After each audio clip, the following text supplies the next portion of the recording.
우리가 사람들을 만나서 이야기를 하다가 보면 부러울 때가 있습니다. 우리 아들은 말이야 학원에도 별로 가서 공부도 안 했는데 글쎄 좋은 대학에 합격을 했어. 그런 말을 들으면 축하해. 말은 그렇게 하지만 속으로는 그냥 배가 아파 죽어요. 요즘에 청년 취업이 참 어려운데 우리 딸이 아주 좋은 직장에 들어갔어. 그렇게 들으면 겉으로는 축하한다고 말을 하지만 속으로는 그냥 부러워서 어쩔 줄 몰라요. 우리는 살면서 이런저런 이야기를 하면서 마음에 부러울 때가 참 많이 있습니다. 국가 간에도 부러울 때가 있어요. 일본 사람들이 우리나라 사람들을 향하여 부러워하는 게 크게 5가지가 있는데 제가 5가지 다 말씀 안 드리고 딱 2가지만 말씀드릴게요. 첫 번째는 인천공항이 그렇게 부럽대요. 2번째 기대하시라. 한국 아줌마들이 그렇게 부럽답니다. 왜 그런지는 모르겠어요. 어쨌든 그렇게 개인들 간에 또 국가 간에 서로 부러워하는 마음이 있습니다. 근데 이렇게 부러운 마음이 드는 것은 사실 부끄러운 것은 아닙니다. 부러운 마음이 드는 것은 당연한 것입니다. 우리 인간의 본능에 가깝습니다. 그래서 오늘 이 부러운 것에 대하여 함께 말씀을 나누려고 해요. 이 부러운 건요 누구나 다 있어요. 대통령이 되었어도 대통령이 얼마나 부러운 게 많겠습니까?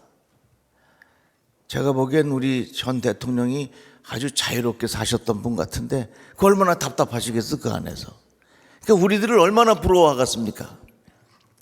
반면에 대통령 되고 싶었던 사람들은 얼마나 대통령이 부럽겠어요.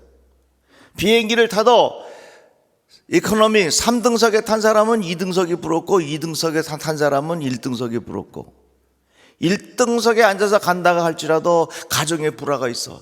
저 3등 칸에 아이들하고 오손도손 행복하게 즐겁게 가는 모습을 보면 1등 칸에 앉아 있어도 3등 칸에 탄 그 가족들이 부러운 게 사실입니다.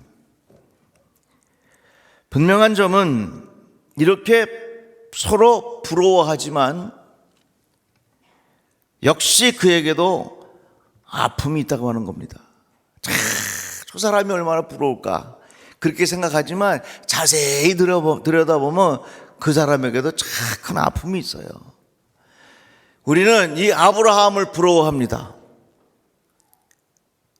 여러분, 제가 설명을 드릴 테니까 여러분들은 아브라함처럼 되시기를 바랍니다. 그러면은 이걸 아멘을 할까 말까 고민이 될 거예요. 아브라함의 믿음은 참 부러운데요. 하나님께서 아브라함에게 내가 너에게 지시할 땅으로 가라 그랬어요. 그래서 부인을 데리고 갔는데 먹을 게 없는 겁니다. 그래가지고 자기 아내를 빼앗기게 생겼으니까 뭐라고 이야기하냐면 당신 이제부터 당신하고 나하고 자기가 아니라 누이야 누이. 창피하잖아. 여러분 만약에 그런 일을 당하면 얼마나 힘들겠어요. 아브라함이 굉장히 부러운 것 같지만 인간의 그런 고통과 아픔들이 그에게 있었다고 하는 것입니다. 하나님께서 하늘의 별만큼 번성하게 자식을 주시겠다고 약속하셨는데 아브라함은 이삭을 얻기까지 25년 동안 기다렸어요. 얼마나 긴 시간입니까? 그렇다면 야곱은 어떻습니까? 참 야곱 대단한 사람이다. 참 야곱이 부럽다. 부러운 것만은 사실이지만 야곱의 인생을 가만히 들여다보면 참 많은 어려움이 있었습니다. 장자권을 빼앗았지요. 사랑하는 라헬을 아내로 받기 위해서 오랜 시간을 기다렸지요. 바로왕 앞에 섰을 때 자기 인생을 이렇게 고백합니다. 내 나그네 길의 세월이 130년이니이다. 내 나이가 얼마 못 되니 우리 조상의 나그네 길의 연조에 미치지 못하나 어떤 세월을 보냈다고요? 험악한 세월을 보냈다 그랬어요. 본인 스스로 자기가 살아온 과거의 인생을 보니까 참 내 인생이 험악했다. 성경에 나오는 아브라함과 이삭과 야곱, 그렇다면 요셉은 어떻습니까? 이 요셉은 총리 대신이 되었고 참 큰 힘이 있었던 사람이지만 요셉의 인생을 가만히 들여다보면 과연 우리들이 요셉의 인생 나도 그렇게 한다 하면 살 수 있겠는가? 형제들에게 버림을 받았어요. 노예로 가서 살았어요. 억울하게 감옥에 들어갔어요. 요셉이 총리 된 것은 참 부러운 일이지만 그 자리에 이르기까지 얼마나 깊은 고난과 아픔들이 있었느냐 그 말이에요.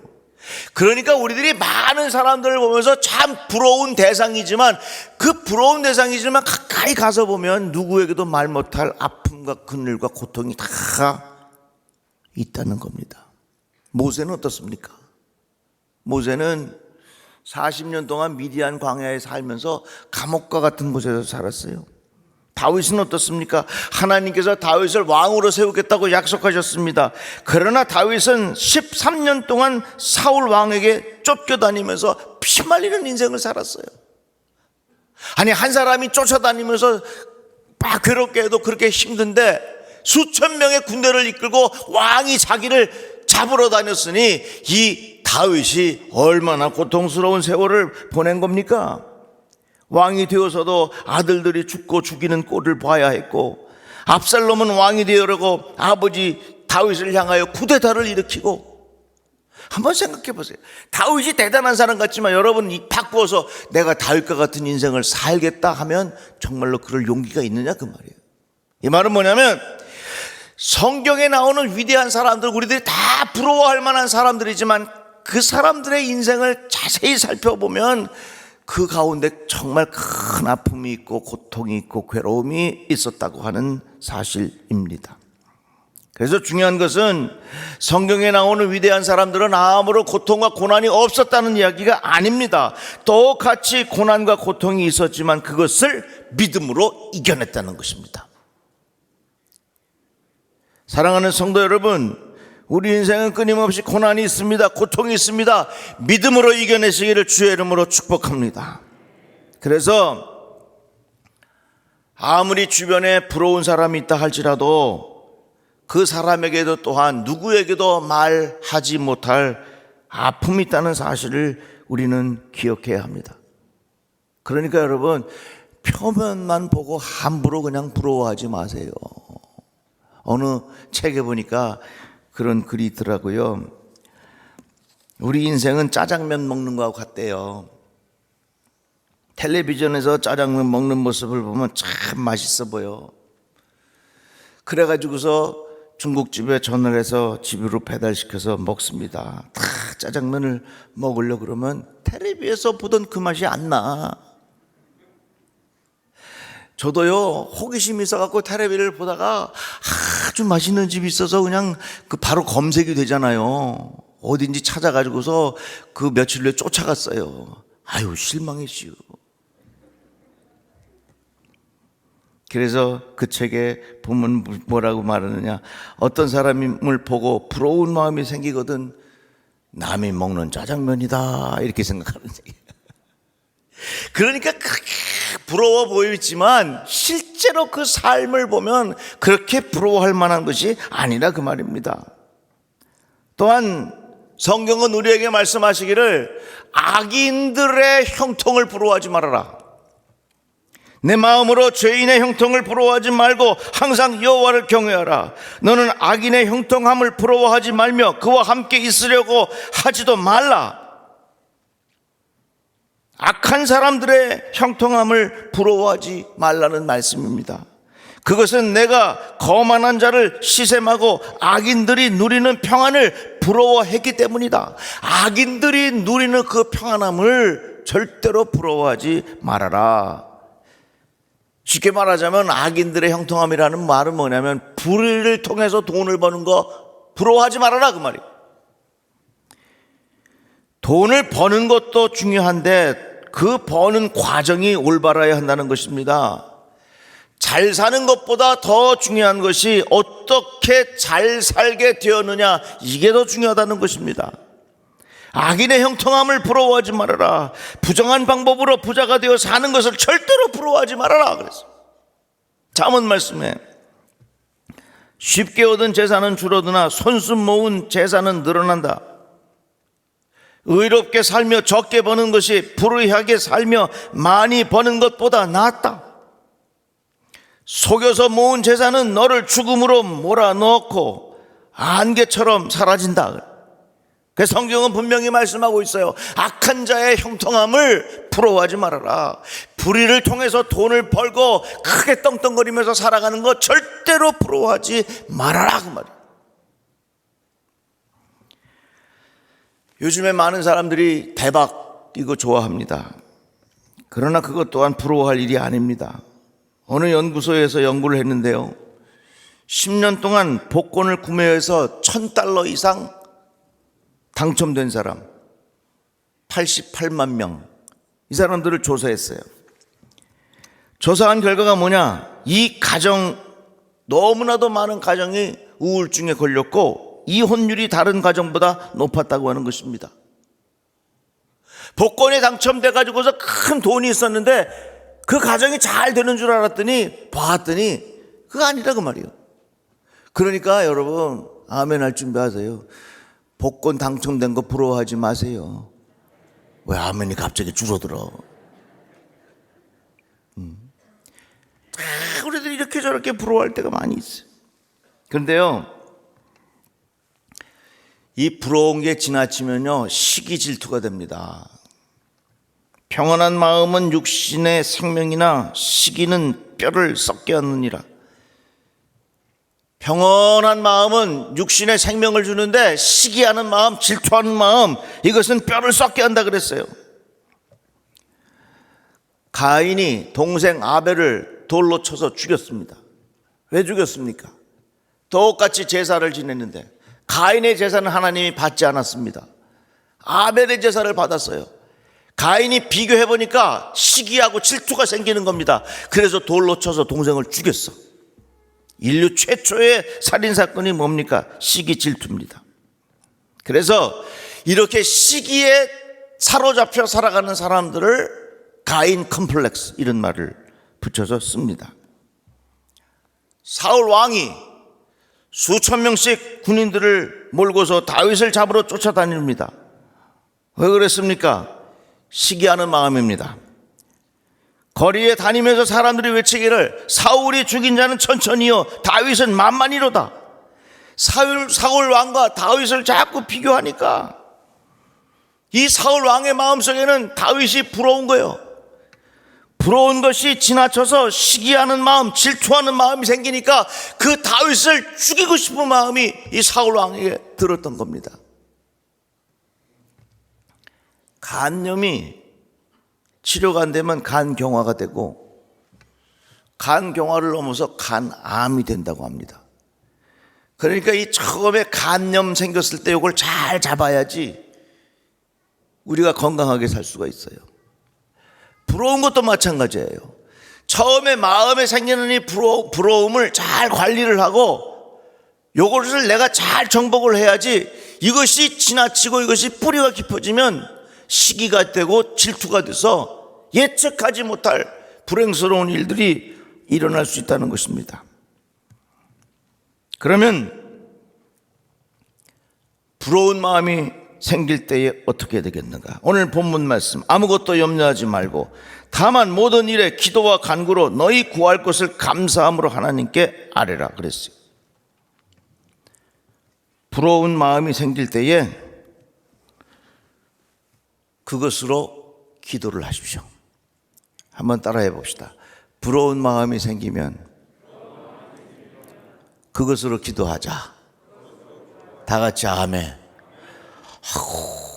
그 집 아들은 말이야 좋은 대학교 들어갔대.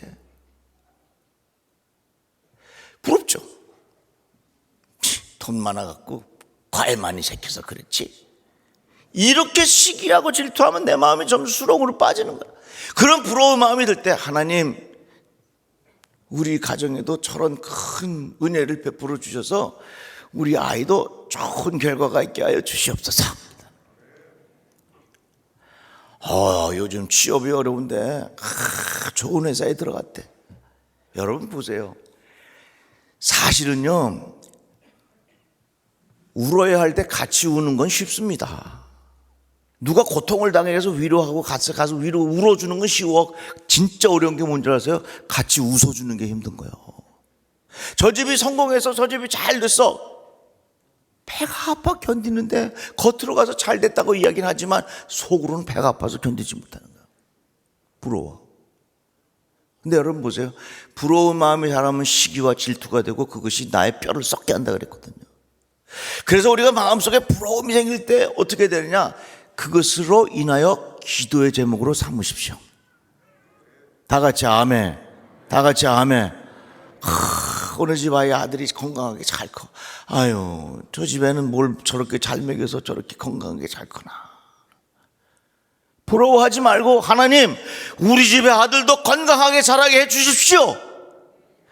부러워하는 마음을 바로 그것을 기도의 제목으로 삼으라 그 말이에요.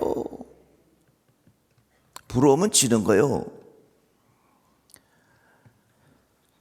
시골의 어느 소년이 초등학교를 졸업하고 친구들은 다 중학교에 진학을 했습니다. 근데 이 소년은 너무 가난해요. 먹을 것도 없어. 근데 머리는 똑똑해.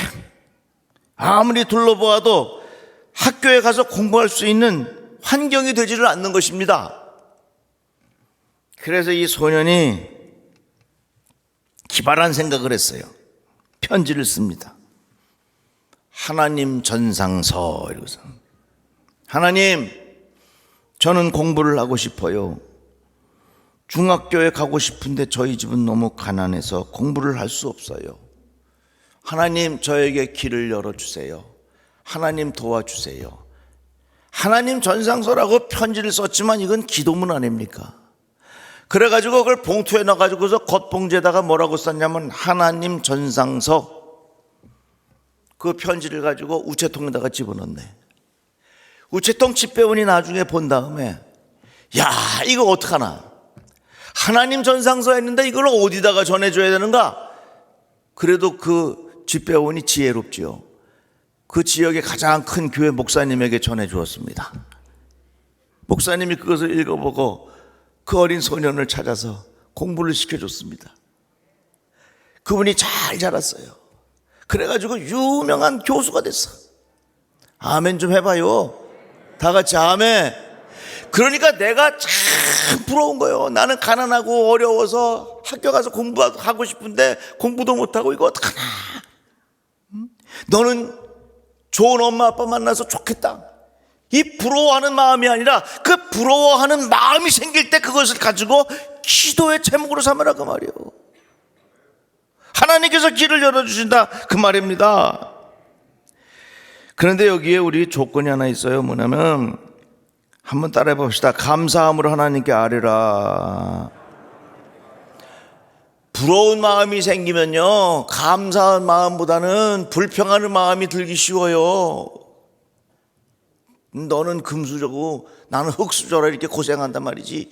이렇게 불평하기 쉬운 마음이 생겨요. 그런데 성경에 보니까 뭐라고 표현했냐면 내 마음속에 부러운 마음이 생길 때에 감사한 마음으로 하나님께 아뢰라 그랬어. 이제부터 부러운 마음 생길 때 부러워하지 말고 그런 마음이 순간 탁 들 때 하나님, 저도 이렇게 기도합니다. 다 같이 아멘. 하나님, 저도 이렇게 기도합니다. 하나님 도와주십시오. 하나님, 저에게도 그런 길을 허락해 주시기를 기도합니다. 이렇게 기도하며 살면 얼마나 좋겠냐 말이죠. 다시 한번 따라합시다. 부러운 마음이 들 때에 하나님께 기도합시다. 다 같이 아멘. 우리 교회 어느 장로님 보니까 그냥 사업도 잘 돼가지고서 교회 열심히 해. 목사님도 잘 도와, 잘 섬겨. 아유, 좋겠다 좋겠다. 부러워하지 말고 하나님, 저의 삶에도 하나님 축복하여 주셔서 나도 저 장로님처럼 하나님 앞에 존귀하게 쓰임받을 수 있도록 하나님 나에게도 하나님 축복하여 주시옵소서. 그렇게 기도하잔 말이에요. 그러니까 부러운 마음이 내 마음에 있으면 그것이 부정적으로 영향을 미치고 그것이 시기와 질투, 간염이 간경화 간암으로 되는 것처럼 부러운 마음 자체가 이것이 큰 영적인 질병으로 바뀔 수 있다는 것입니다. 그러나 그 부러운 마음이 생길 때에 그것을 가지고 하나님 앞에 기도하면 거기에 놀라운 역사를 경험하게 되는 겁니다. 그리하면 모든 지각에 뛰어난 하나님의 평강이 그리스도 예수 안에서 너희 마음과 생각을 지키시리라 그랬어요. 부러워서 시기하는 마음, 부러워서 질투하는 마음, 부러워서 배 아픈 마음, 부러워서 미워지는 마음, 부러워서 결국 불안해지는 마음, 이건 우리의 마음뿐만 아니라 우리의 뼈까지 상하게 된다, 이렇게 말하고 있습니다. 이제 우리들이 생각을 바꿨으면 좋겠어요. 대화 속에 얼마나 부러운 일들이 많아. 응? 얼마나 정말 부러운 일들이 많아. 아이고 좋겠다 좋겠다 부러워하면서 마음 힘들게 하지 마시고, 그 부러운 생각이 딱 드는 순간 하나님, 저에게도 저런 기회를 주셔서, 하나님 저에게도 저런 기회를 주셔서, 하나님 나도 그렇게 쓰임받기를 원합니다, 그렇게 간구하며 살아가시기를 간절히 바랍니다. 부러움이 시기와 질투로 둔갑하면 안 됩니다. 부러운 마음이 생길 때에 그것을 기도의 제목으로 삼으십시오. 감사함으로 하나님 앞에 아뢰십시오. 하나님의 평강이 그리스도 예수 안에서 너희 마음과 생각을 지키시리라. 이러한 은혜가 우리 모든 성도들에게 임하기를 주의 이름으로 축복합니다. 기도합시다. 하나님 감사합니다. 살다가 보면 이렇게 저렇게 부러워할 일들이 너무나도 많이 있습니다. 그것이 내 마음에 시기와 질투가 되지 않게 하여 주시고, 그것이 내 마음속에 기도의 제목이 되게 하여 주셔서 더욱더 하나님 앞에 가까이 가는 복 있는 인생이 되게 하여 주시옵소서. 예수님의 이름으로 기도합니다. 아멘.